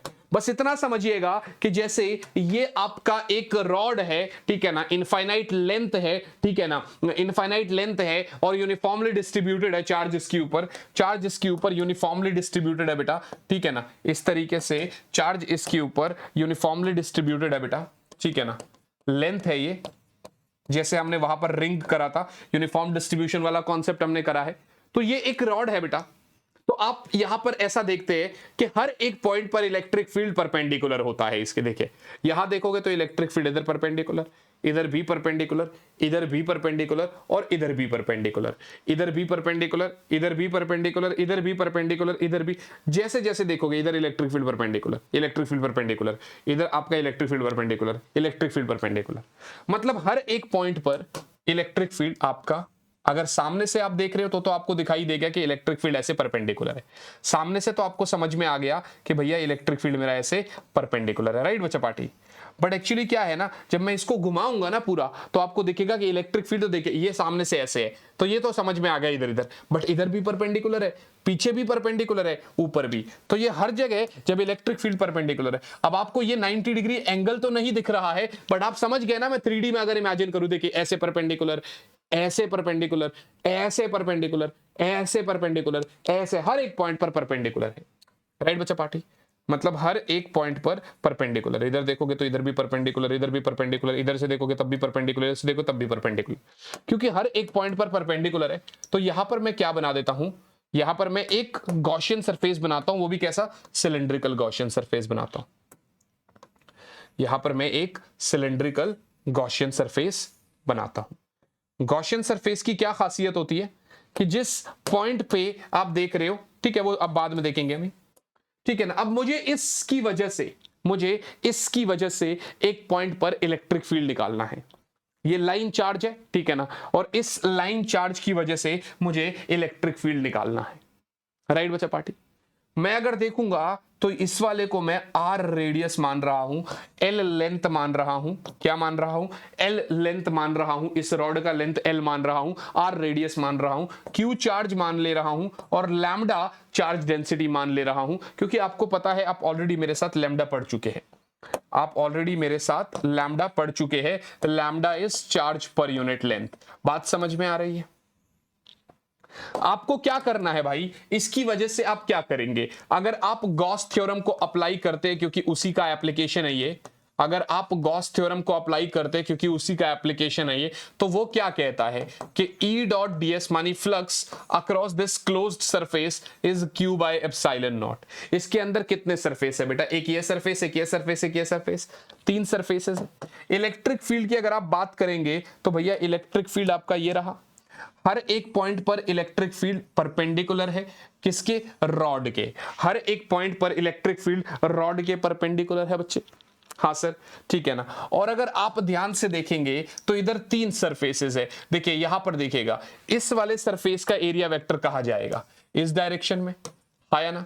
अगर मैं कोई भी एक नॉर्मल सा एलिमेंट सा भी ले लूं, अगर मैं एक नॉर्मल सा एलिमेंट भी ले लूं यहां पर, एक नॉर्मल सा एलिमेंट भी ले लूं यहां पर, ठीक है ना, एक नॉर्मल सा छोटा सा एलिमेंट लेता हूं यहां पर, ठीक है ना, एक छोटा सा एलिमेंट ले लेता हूं यहां पर, तो आप देखेंगे इलेक्ट्रिक फील्ड तो बाहर की तरफ कोई होगा, ds1 ले लो आप, आया ना, बाहर की तरफ कोई होगा। इधर एक छोटा सा एलिमेंट लेंगे तो बड़ा ऑब्वियस सी बात है, इलेक्ट्रिक फील्ड तो आउटवर्ड नॉर्मल होता है, तो भैया इलेक्ट्रिक फील्ड आपका बाहर की तरफ, सॉरी एरिया वेक्टर की बात कर रहा हूं, एरिया वेक्टर तो बाहर की तरफ कोई होता है दोनों का। और अगर इधर एक छोटा सा एलिमेंट ले लूंगा, ds3 ले लो इसको, तो इधर जो एरिया वेक्टर होगा वो बाहर की तरफ को होगा, बट ऑब्वियस सी बात है भैया ये एक सिलेंडर है, इसका एरिया वेक्टर ऊपर, इसका नीचे, इसका इधर, यस और नॉट, बट ऑब्वियस सी बात है। अब अगर आप तीनों के केस में देखोगे तो यहां पर इलेक्ट्रिक फील्ड इसी डायरेक्शन में, यहां पर इलेक्ट्रिक फील्ड और इसके बीच में 90 डिग्री का एंगल है, और यहां पर भी इलेक्ट्रिक फील्ड और इसके बीच में 90 डिग्री का एंगल। बट आप फ्लक्स को क्या लिख सकते हैं कि सर E डॉट ds, एक आपका ये फ्लैट सरफेस है बच्चा, सर्कल वाला मैंने पहले भी बताया था, प्लस बेटा E डॉट ds ये भी आपका फ्लैट सरफेस है, क्योंकि सिलेंडर है, ग्लास को देख लो तो ये एक वाला कर्व्ड पोर्शन होता है ना, ऐसे कर्व्ड पोर्शन, तो प्लस बेटा E डॉट ds खोल रही है आपने ना, तो अब क्लोज नहीं लगाएंगे, तो ये कर्व्ड सरफेस हो गया, ये आपका Q बाय एप्सिलॉन नॉट हो जाएगा टोटल, यस और नॉट बच्चा पार्टी। हाँ सर बात तो सही है। सर एक बात बताइए, सर एक बात बताइए, फ्लैट सरफेस में 90 डिग्री एंगल जीरो हो गया, इधर भी 90 डिग्री एंगल जीरो हो गया, इधर सिर्फ 0 डिग्री एंगल है, तो आप क्या कह देंगे भैया, E ds cos 0, अच्छा एक स्टेप आप लगा लेना इधर, cos 90 लगा लेना सेकंड स्टेप में, ठीक है ना, तो ऐसे मत काटो, चलो कोई बात नहीं, बोर्ड्स में तो भैया देखो सारी स्टेप्स के मार्क्स होते हैं ना, तो आप इसको लिख देंगे E ds cos 90, ठीक है ना, फ्लैट सरफेस के लिए, प्लस बेटा आप चाहे ds1 लिख लो, ठीक है ना, आप E ds2 cos 90 लिख लो, ठीक है ना, प्लस बेटा आप इसको भी 1 2 लिख सकते हो अगर आपको लिखना है तो, प्लस बेटा E ds3 cos 0 curved surface के लिए, और ये सारा जो है आपका Q बाय एप्सिलॉन नॉट के बराबर होगा, ये सारा जो है आपका Q बाय एप्सिलॉन नॉट के बराबर होगा। बात समझ में आ गई? यहां तक आपने नोट कर लिया होगा, moving ahead to the next page बेटा, यहां तक तो आपने नोट कर लिया होगा। मैं आप लोगों को नेक्स्ट पेज पे लेके जा रहा हूं बेटा, मैं आप लोगों को नेक्स्ट पेज पे लेके जा रहा हूं बच्चे। तो अब आप मुझसे ये कह रहे हैं कि सर जो फ्लक्स है आपका वो E ds का इंटीग्रेशन और सिर्फ कर्व्ड सरफेस के बराबर है, जिसको आप Q बाय एप्सिलॉन नॉट बोल रहे हैं। सर इलेक्ट्रिक फील्ड बाहर निकालिए, वही तो मुझे चाहिए, ds का एरिया है बराबर Q by epsilon not. Sir curved surface का एरिया क्या होता है, 2 पाई RL, है ना सर, कर्व्ड सरफेस का एरिया क्या होता है 2 पाई RL, वो हो जाएगा Q बाय एप्सिलॉन नॉट के, तो सर E हो जाता है Q by 2 pi epsilon naught into R into L, sir ये हो जाता है 2 pi epsilon naught RL। Sir electric field जो मेरी बनती है वो बनती है 2 pi epsilon naught into R into L। क्या मेरी बात समझ में आ रही है? इसका मतलब सर इसको आप नॉर्मली लिख सकते हो, Q बाय L को लैम्डा लिख सकते हैं, सो lambda by 2 pi epsilon naught R, चाहे बहुत सारी किताबें इसको 2 lambda by 4 pi epsilon naught R, competition में हम इसको 2 के लैम्डा बाई R भी लिख देते हैं, 2 के लैम्डा बाय R भी लिख देते हैं, राइट बच्चा पार्टी, कोई प्रॉब्लम वाली बात तो नहीं। अब क्योंकि मेरा ये हो गया तो मैं अब आपसे ये कह सकता हूं कि sir E is inversely proportional to R, दिखाई दे रहा है, तो अगर कभी भी इलेक्ट्रिक फील्ड और R का रिलेशन पूछे तो आप कुछ इस तरीके से ग्राफ बना देंगे, ठीक है ना, मेरी बात समझ में आ रही है? मतलब क्या हुआ, मतलब यहां पर पहला केस ऐसे आया, पॉइंट चार्ज की वजह से आप इलेक्ट्रिक फील्ड निकालते थे तो KQ बाय R स्क्वायर आता था, पर इधर पहली बार ऐसा आया कि इलेक्ट्रिक फील्ड जो है वो R के इनवर्सली प्रोपोर्शनल है, इलेक्ट्रिक फील्ड जो है वो R के इनवर्सली प्रोपोर्शनल है। क्या मेरी बात समझ में आ गई? I hope this is very very clear to you all. मेरे हिसाब से इसमें कोई डाउट नहीं है आप लोगों को।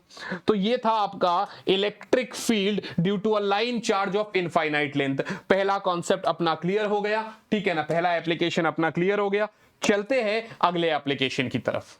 अगला क्या कह रहा है, electric field due to a uniformly charged infinite plane sheet. अब लेंथ की बात हो रही थी, अब शीट की बात हो रही है भैया। अब किसकी बात हो रही है भैया, अब आपकी शीट की बात हो रही है। चले शेप से ही बना देते हैं, सीधी शीट बना देते हैं, कोई ऐसी दिक्कत है, चलो ऐसे बना देते हैं, ठीक है ना। ये लीजिए भैया शीट की बात हो रही है, ये लीजिए भैया शीट की बात हो रही है। अब क्योंकि यहां पर शीट की बात हो रही है तो चलो प्लेन शीट बना लो, कोई बात नहीं, ठीक है ना। जैसे दरवाजे को ले लो आप, अपने घर के दरवाजे को ले लो आप, ठीक है ना, आप अपने घर के दरवाजे को ले लो, ठीक है ना। अब उसमें क्या होगा, यहां पर भी आप ऐसे देखोगे कि चले भैया यूनिफॉर्मली चार्ज है, मतलब चार्ज पूरा लगा हुआ है, ठीक है ना, ऐसे करके यूनिफॉर्मली चार्ज है, ठीक है ना। उसके सरफेस के ऊपर है यूनिफॉर्मली चार्ज, ठीक है ना। और आप देखेंगे तो इस पे क्यू चार्ज है और ए एरिया है, तो इसलिए मैं यहां पर सिग्मा लिख सकता हूं which is Q by A. Right बच्चा पार्टी, इसलिए मैं क्या लिख सकता हूं, सिग्मा लिख सकता हूं which is Q by A. I hope this is very clear. मैं सिग्मा लिख सकता हूं which is Q by A. तो यहां पर भी क्या होगा ना, जैसे ये अब ये आपको बोर्ड में थोड़ा सा मुश्किल हो जाता है, सरफेस है भैया, तो एक ये सरफेस है भैया, दरवाजा मान लो, ठीक है ना। तो क्या होगा, ये ऐसा एक दरवाजा है, ठीक है ना। तो अब इधर से अगर आप देखोगे तो एक पॉइंट ये है और एक पॉइंट पीछे है। राइट बच्चा पार्टी, एक तो सरफेस के ऊपर पॉइंट है, एक ये पॉइंट है, एक पीछे पॉइंट है। तो मैंने क्या किया, यहां से एक पॉइंट ये लिया और एक पॉइंट ये लिया। अब यहां पर भी हम क्या करते हैं, यहां पर भी हम क्या करते हैं, एक आपका सिलेंड्रिकल गॉसियन सरफेस बनाते हैं, ठीक है ना। एक आपका सिलेंड्रिकल गॉसियन सरफेस बनाते हैं बेटा। और यहां पर भी अगर आप देखोगे, बेसिकली मेरे को पता है इस पॉइंट पर इलेक्ट्रिक फील्ड बाहर की तरफ को, इस पॉइंट पर इलेक्ट्रिक फील्ड इधर की तरफ को। देखिए इधर भी पॉजिटिव चार्ज, इधर भी पॉजिटिव चार्ज, यूनिफॉर्मली डिस्ट्रीब्यूटेड है क्योंकि ये पॉजिटिवली चार्ज है। देखो तो इस पॉइंट पर इलेक्ट्रिक फील्ड ऐसे रिपेल मारेगा इसको, इस पॉइंट पर ऐसा रिपेल मारेगा। राइट बचा पार्टी, दो ही पॉइंट पर इलेक्ट्रिक फील्ड बचा, क्योंकि इधर तो अगर आप देखोगे तो ये जो कर्व्ड सरफेस है, जो कर्व्ड सरफेस है, देखिए ये अगर इलेक्ट्रिक फील्ड है और ये अगर आपका डीएस है तो ये तो 0 डिग्री बना दिया। बट हाँ इधर अगर आप देखोगे तो ये इलेक्ट्रिक फील्ड इधर है, एरिया वेक्टर इधर है।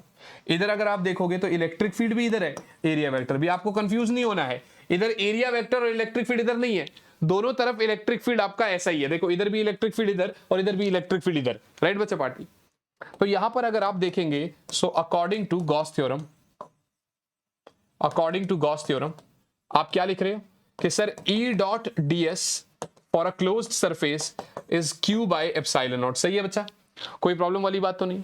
तो यहां पर आप क्या कह सकते हैं कि ई इंटू ए, है ना, है ना, प्लस बेटा इस वाले के लिए भी क्या हो जाएगा, ई इंटू ए बराबर क्यू बाय एप्सिलॉन नॉट, और आई कैन से ई इंटू 2a बराबर क्यू बाय एप्सिलॉन नॉट, और आई कैन से ई बराबर Q by 2 epsilon not a. अब सर क्यू बाई ए तो सिग्मा होता है, तो सिग्मा बाई 2 एप्सिलॉन नॉट। तो एक इनफाइनाइट लेंथ का अगर आपका एक इनफाइनाइट प्लेन शीट है तो उसकी वजह से जो इलेक्ट्रिक फील्ड होता है बेटा वो आपका सिग्मा बाई 2 एप्सिलॉन नॉट होता है। और ये पहली बार ऐसा हो रहा है कि भैया आपका डिस्टेंस पे डिपेंड नहीं है, ये शीट है, इस पॉइंट पे भी उतना ही इलेक्ट्रिक फील्ड, इस पॉइंट पे भी, इस पॉइंट पर भी। तो इलेक्ट्रिक फील्ड आपका एक इनफाइनाइट प्लेन शीट की वजह से कितना आता है, सिग्मा बाई 2 एप्सिलॉन नॉट।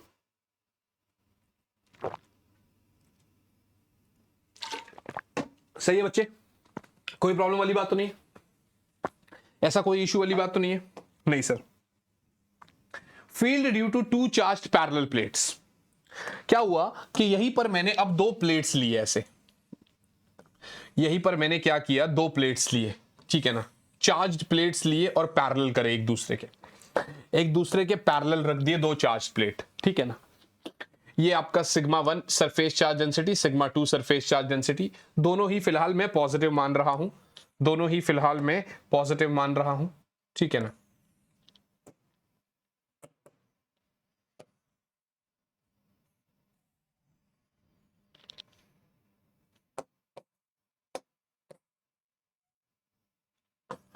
ठीक है ना, मुझे ना अलग अलग पॉइंट्स पर इलेक्ट्रिक फील्ड चाहिए। ये एक रीजन मान ले रहा हूं, इसको सेकंड रीजन मान ले रहा हूं, इसको थर्ड रीजन मान ले रहा हूं, ठीक है। और मुझे अलग अलग रीजन्स पर इलेक्ट्रिक फील्ड चाहिए।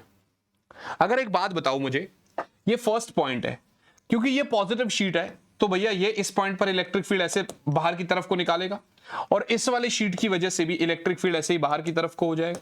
हाँ सर, ये दोनों पॉजिटिव है तो भैया ये राइट साइड पे दोनों की वजह से इलेक्ट्रिक फील्ड राइट साइड की तरफ होगी। बड़ा ऑब्वियस सी बात है, देखिए ये एक शीट है, इस पॉइंट पर इलेक्ट्रिक फील्ड बाहर की तरफ को, ये एक पॉइंट है, इस पॉइंट पर इलेक्ट्रिक फील्ड बाहर की तरफ को। अभी तो बताया, ये वाला इस पॉइंट पर इलेक्ट्रिक फील्ड इधर करेगा और ये वाला अपने से दूर इलेक्ट्रिक फील्ड। हाय है ना, यस और नॉट, यस और नॉट। पहले एक नॉर्मल शीट है तो इलेक्ट्रिक फील्ड की वैल्यू लगा लेंगे, मैग्नीट्यूड की बात करेंगे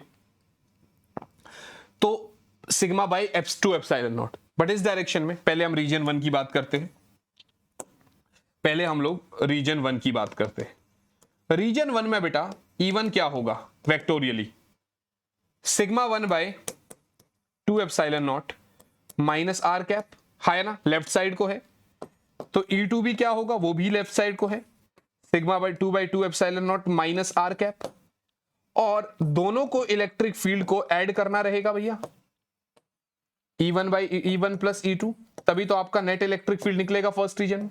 यानी कि माइनस को अगर मैं कॉमन ले लूंगा तो क्या हो जाएगा भैया, -1/2 एप्सिलॉन नॉट को अगर कॉमन ले लूंगा तो सिग्मा 1 प्लस सिग्मा 2, और इधर आर कैप लगा लेंगे आप। है ना बच्चे, कोई दिक्कत तो नहीं है। तो अगर मैं मैग्नीट्यूडिकली देख रहा हूं, नॉर्मली वेक्टर नहीं लगा रहा हूं, तो आप ऐसा लिख सकते हैं क्या, 1/2 epsilon naught sigma 1 plus sigma 2। अब इसके केसेस लेके देख लेंगे ना तो आपको समझ में आएगा। मतलब ध्यान से देखिएगा, मैग्नीट्यूड में देखो, इसकी वजह से सिग्मा 1/2 एप्सिलॉन नॉट, इसकी वजह से सिग्मा 2/2 एप्सिलॉन नॉट, बस दोनों को आप ऐड कर दो, कहानी खत्म हो गई। है ना। सिमिलरली इसकी वजह से डेरिवेशन नहीं आता पेपर में कभी, इसके ऊपर क्वेश्चन आ सकता है, तो मैं डायरेक्ट मैग्नीट्यूड बता रहा हूं इधर भी, ठीक है ना, इधर डायरेक्ट मैग्नीट्यूड बता रहा हूं। क्या हो जाएगा, E1 plus E2, which simply means sigma 1/2 epsilon not plus sigma 2/2 epsilon not, which simply means 1/2 epsilon not common ले लो, सिग्मा 1 प्लस सिग्मा 2। सही है बच्चे, कोई प्रॉब्लम वाली बात तो नहीं है। ये कौन सा है, रीजन 3 की बात हो रही है। ये कौन से रीजन में बात हो रही है, थर्ड रीजन में बात हो रही है। सेकंड रीजन की बात करते हैं बच्चा, यहां पर रीजन 2 की बात करते हैं अगर तो बस नॉर्मल है, electric field in the second region सीधा सीधा लिख दूं मैं, सीधा सीधा लिख दूं, सिग्मा 1/2 एप्सिलॉन नॉट राइट की तरफ को, ये लेफ्ट की तरफ को तो माइनस हो जाएगा, minus sigma 2/2 epsilon not, which simply means 1/2 epsilon not common लेकर सिग्मा 1 माइनस सिग्मा 2। सही है बच्चे, कोई प्रॉब्लम वाली बात तो नहीं है। तो फाइनली आपने यहां से रीजन 2 वाले को भी उठा लिया, आपने यहां से रीजन 1 वाले को भी उठा लिया, ये रहा, और आपने यहां से रीजन 3 वाले को भी उठा लिया। आया ना, ये आपका रीजन 2 हो गया। 1 रीजन में इलेक्ट्रिक फील्ड ये रहा, 2 में इलेक्ट्रिक फील्ड ये रहा, और 3 में इलेक्ट्रिक फील्ड ये रहा। आया ना। अब ये तो आपने कर लिया, इसके ऊपर वो आपको केसेस दे देता है, जैसे कि वो फॉरेन एग्जांपल आपको एक केस दे देगा, जैसे कि वो कह देगा केस 1, जैसे कि वो कह देगा केस 1। अब केस 1 में क्या कह देगा वो आपसे, केस 1 में वो बेसिकली आपसे ये कह देगा कि सर सिग्मा 1 भी सिग्मा है और सिग्मा 2 भी सिग्मा है, दोनों ही सिग्मा है, राइट। मतलब सिग्मा 1 भी सिग्मा है, सिग्मा 2 भी सिग्मा है, तो फर्स्ट रीजन में इलेक्ट्रिक फील्ड क्या हो जाएगा, 1/2 epsilon naught sigma plus sigma, which mean sigma by epsilon naught.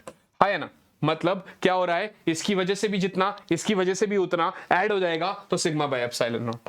तो सर थर्ड रीजन में भी उतना ही हो जाएगा, 1/2 epsilon naught sigma plus sigma, बोले तो sigma by epsilon naught. But बीच वाले पॉइंट पे 0 हो जाएगा। रीजन क्या है कि sir 1/2 epsilon naught sigma minus sigma. कैसे, देखिए ये सिग्मा है, ये सिग्मा है, इसकी वजह से राइट, इसकी वजह से लेफ्ट, आपस में कैंसिल आउट कर देंगे।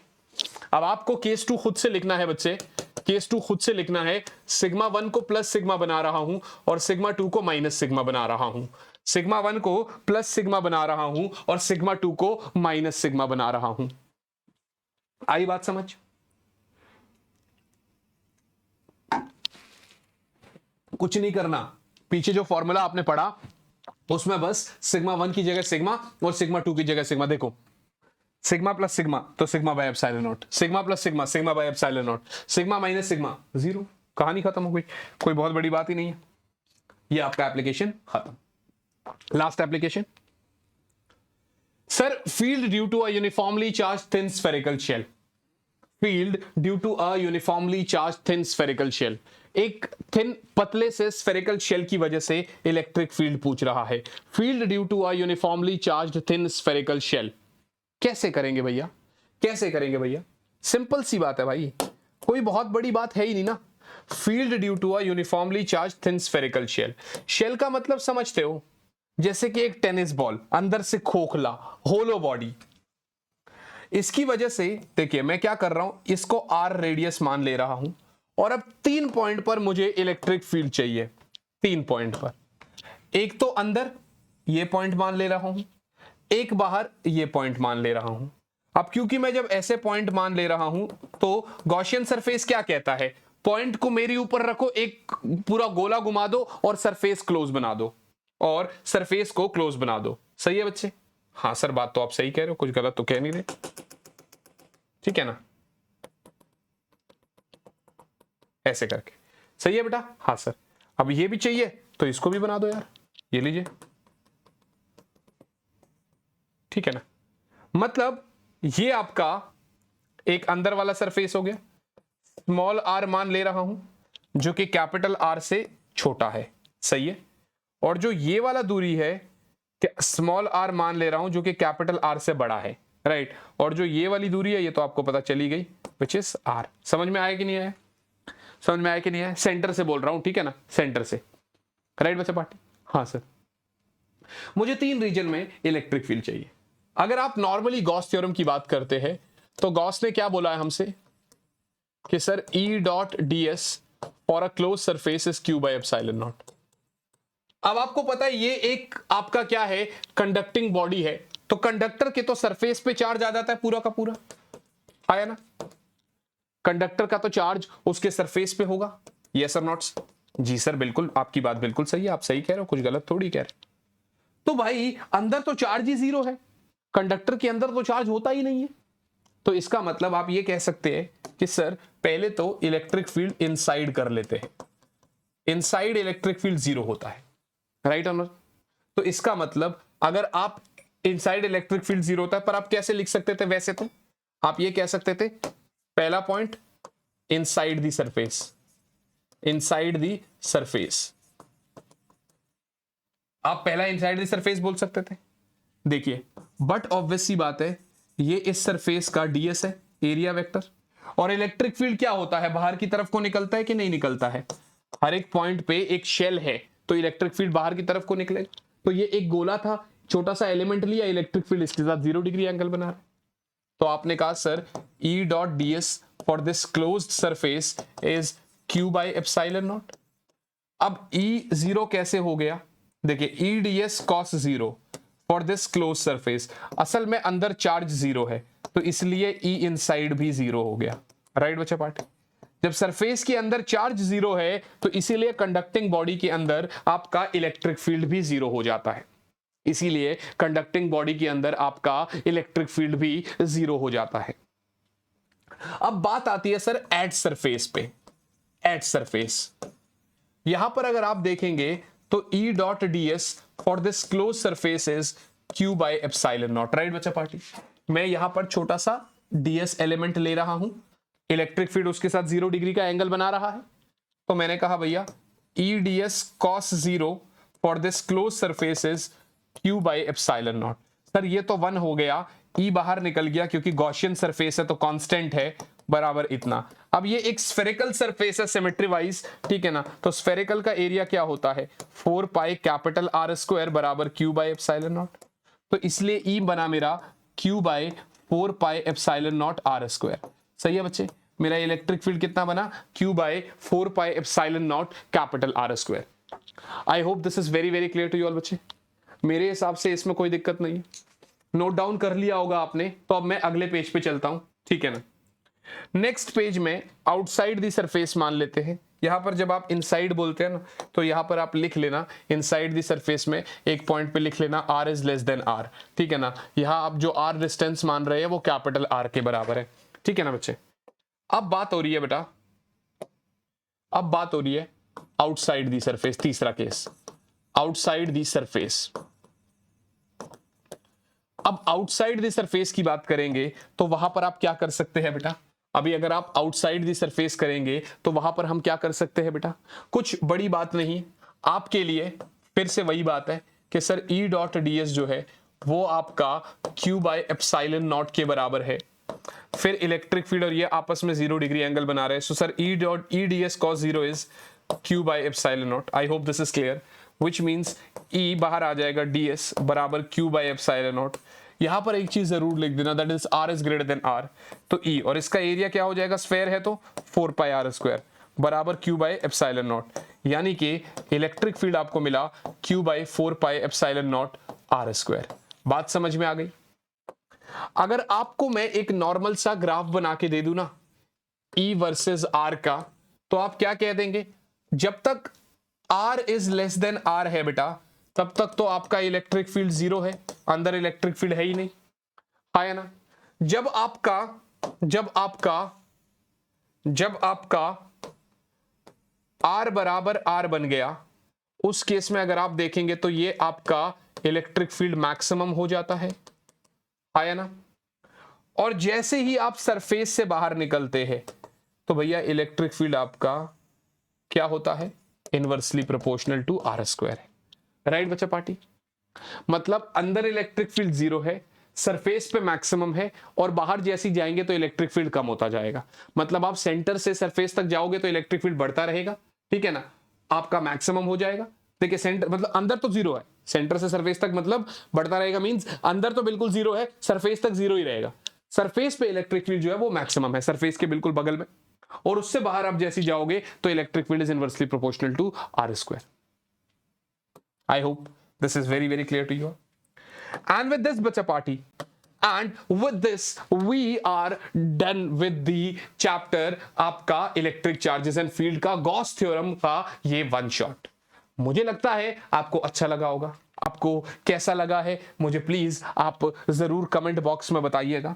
मैं फिर से आपसे बोल रहा हूं कि आपको क्या करना है, हमारा टेलीग्राम चैनल ज्वाइन करना है।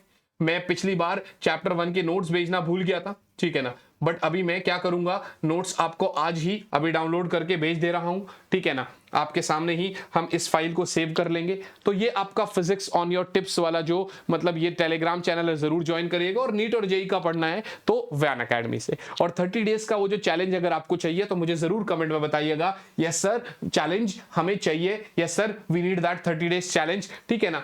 कुछ बड़ा करेंगे यार, पूरा साल आपके साथ रहूंगा और ऐसा ही क्वालिटी कंटेंट लेकर आता रहूंगा। पहले मैंने कहा था कि एनसीईआरटी लाइन वाइज सीरीज लेकर आएंगे, वो भी लेकर आएंगे अभी, बट पहले क्या सोच रहा हूं कि बहुत सारे बच्चों की रिक्वेस्ट है कि सर हमारा मई में यूटी है, 3rd चैप्टर तक आ रहा है, तो मैं जैसे ये गॉस थ्योरम हो गया, अब इसके बाद सीधा मैं क्या करूंगा, चैप्टर 2 की रिकॉर्डिंग करूंगा और चैप्टर 2 आपको दूंगा, फिर चैप्टर 3 का वन शॉट, फिर एक साथ तीनों चैप्टर के एनसीईआरटी लाइन वाइज, क्योंकि तीनों चैप्टर के NCERT solution chapter already channel पे अवेलेबल है। राइट बच्चा party, I hope this is very very clear to you all. मेरे हिसाब से आपको चीजें अच्छे से समझ में आ रही होगी। और ये जो लेक्चर है ना, इसको यार ज्यादा से ज्यादा आप लोगों ने अपने दोस्तों के साथ शेयर करना है, मैक्सिमम शेयरिंग करनी है इस लेक्चर की आपने। और यार देखो, बस आप लोगों का ही सहारा है, और आप है तो हम हैं। आपके यहां पर लाइक कमेंट और सब्सक्राइब और सपोर्ट करने से ही जो है ना, हम इसको बहुत ऊपर उठाएंगे। और एक दिन ऊपर वाले ने चाहा ना तो यार हम जो है ना यहां पर ऐसा मतलब ऐसा एक आर्मी बनाएंगे ना कि मतलब लोग देखते रह जाएंगे, ठीक है ना। तो ये हम लोगों ने एक साथ मिलकर करना है। और ठीक है, आज के इस लेक्चर को यहीं पर समाप्त करते हैं। मुलाकात करूंगा आपसे आप ही की अगले लेक्चर में। तब तक के लिए यार all the very best, bye guys, bye and yes, Jai Hind.